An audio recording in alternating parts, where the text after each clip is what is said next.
In 2012, the United States assembled one of the greatest basketball teams of all time. Kobe Bryant, LeBron James, Kevin Durant, along with many other NBA superstars. This team was pretty much a cheat code, beating every team by a lot. But no victory was quite as lopsided as their game against Nigeria, when Team USA scored 153 points and beat Team Nigeria by 83 points. The largest margin of victory in the history of Olympic basketball. And I bring up this monumental defeat because just last week, USA's Olympic basketball team played Nigeria again. And they lost. The United States Olympic basketball team lost to Nigeria. This is a massive turn of events. United States basketball has only lost 5 games in 85 years. Their all-time record is 138-5. 3 of those losses occurring during the infamous 2004 Olympic run. So it would be an understatement to say that this does not happen often. The US brought the league's brightest stars to the Olympics, and although this was just an exhibition game, the NBA's best players couldn't weather the storm that Nigeria threw at them. And you're probably thinking, it's just one game, and a game that doesn't even matter at that. What's the big deal? And Dellavedova with a great punch out to Ingles for the exclamation point. Australia up by 8 with 3 seconds left. And it's 2 straight losses for Team USA. Yeah. Coming right off their loss against Nigeria, the US lost again to Australia, this time 91-83. Guys, this is not a fluke. Something big is going on here. That's 2 straight losses for Team USA basketball. Again, up until for Team USA basketball. Again, up until last week, the US Olympic team had only lost 5 games ever. In 2012, the US walked Australia in the Olympics. And now, this.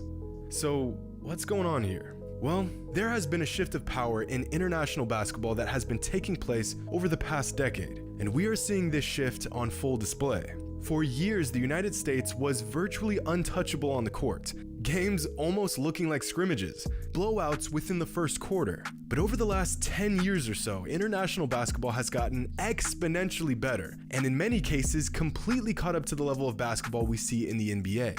I mean, just look at this. These clips are from the 1992 Olympics, where the US literally looked like an NBA team playing against a junior varsity team with a losing record. These games were more of a formality than anything else. Everyone knew who was taking home the gold before the games even began. Compare that to today's USA team, and not only did Nigeria and Australia outplay the US altogether, they shot better, they rebounded better, they controlled the pace of the game better, they moved the ball better, and I think part of this is because the US team simply underestimated these international teams. Coming out slow, assuming the win would just take care of itself. Of course, this was not the case. But even when the US team came off of their historic loss last week, nothing changed between then and their loss against Australia. What Nigeria and Australia did in these games was a testament to the program they've built for their young talent and how they continue to develop this talent to an NBA standard. And this has taken years to accomplish. In 2012, Nigeria lost to the US by 83. In 2016, they lost to the US by 44. And last week, they beat the US by 3. Not a huge sample size, but certainly a trend is taking place here. And this same trend can be seen throughout the rest of the international basketball world. On Saturday, the U19 FIBA World Cup Finals came down to the United States versus France. And in a game that went down to the final possession, the United States just barely squeaked out a win. The best player on the court was not one of the top 15 recruits the US has to offer. It was a 7'3" demigod from France. The US has spent the last 4 decades with a clear and dominant edge over the rest of the basketball world. But every single year, that edge becomes smaller and smaller. Let's take a look at the best players in the NBA in the 1980s. 1. Only one of the top 20 players of that decade was foreign-born or was of foreign nationality. In the 1990s, the number of top NBA players with foreign nationality jumped to just 2. In the 2000s, that number had a slight jump to 4. And in the 2021 season, out of the consensus top 20 NBA players, 6 are of foreign nationality. But here's what's even crazier. Out of the top 25 NBA players under the age of 27, 10 of them are foreign-born or of foreign nationality. 10. Just a decade ago, this number was maybe 1 or 2. The last 3 MVP awards went to foreign-born players. Luka Doncic, who most fans consider the next face of the league, is foreign-born. This season's runner-up in the MVP was also foreign-born. This season's Defensive Player of the Year, a foreign player. So the international takeover on the league is obvious. But if I had to explain why this is happening, and happening at such a rapid rate, I would say that first and foremost, the NBA is a league of situations. There's always going to be superstars who stand out no matter what. But for most players, their success is heavily dependent on the situation they're in and how well they fit. Take Manu Ginobili, an international legend who led Argentina to an Olympic gold medal in 2004, beating the US in the process. In the NBA, he was an incredible player, but he was never the leader of his team. He had a role, and he played that role. But during international tournaments, his role changed drastically, and he was more than capable of being the leader of a gold medal team. Even role players like Patty Mills, Rudy Fernandez, and Luis Scola really shined when they were put in a situation that better suited their abilities. Second, and this is more to do with why the US lost to these other countries, and I know this is a hot take, but it's just flat out harder to score in international play than it is in the NBA. Defenses are tighter, guys are playing for their country, so they take pride in every single possession. The game is less about the individual and more about the team, so there's very little ISO action when players can have the entire possessions to themselves. Every single game is very similar to the intensity of a playoff basketball game, and a lot of these international guys are older and extremely experienced in this environment, whereas the United States is loaded with young talent that has a relatively low experience in these high-intense games. Defense is basically shot in modern US basketball. So most of the time, the goal is to basically hope your shots are falling faster than your opponents. But when your opponents are scrappy, skilled, hungry veterans who will give 10,000% on both ends, that buckets first mentality goes right out the window. Luka Doncic actually spoke about this when he first came to the NBA, saying that he has a much easier time scoring in the NBA than he did in the EuroLeague. And last and most importantly, the gap between the United States and the rest of the world in basketball comes down to opportunity and resources.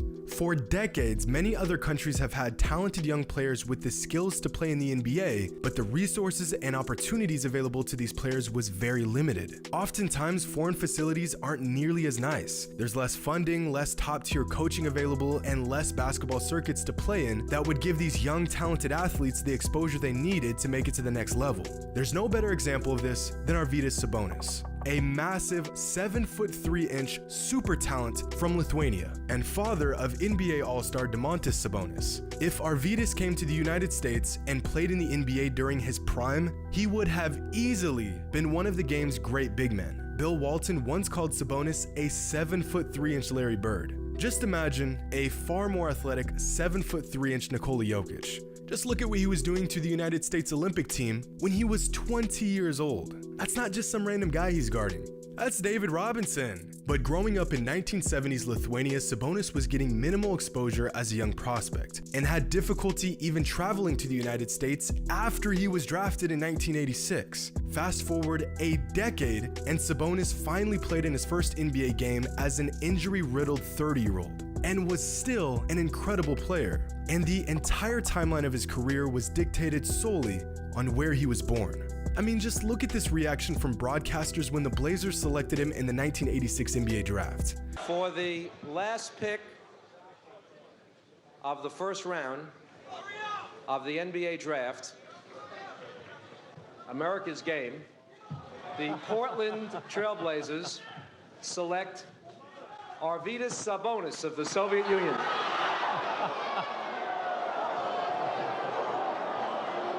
Oh, well, now that's going to be an interesting selection. Good night, nurse. Ridiculous. Just ridiculous. Are you stupid or something?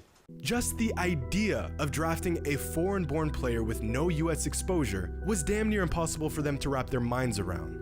Fortunately, things have changed since then, and thanks to exposure from the internet and social media and basketball becoming a more worldwide sport, young super talents from countries outside of the US are getting recognition much earlier. Because of the basketball boom that has taken place over the last decade thanks to efforts by Adam Silver and other NBA executives, basketball is now a sport that gets far more resources dedicated to it in these other countries because the idea of a young foreign player actually making it to the NBA is a reality and not just some far-fetched dream. Just ask yourself, would Nikola Jokic have made the NBA in 1980s Serbia?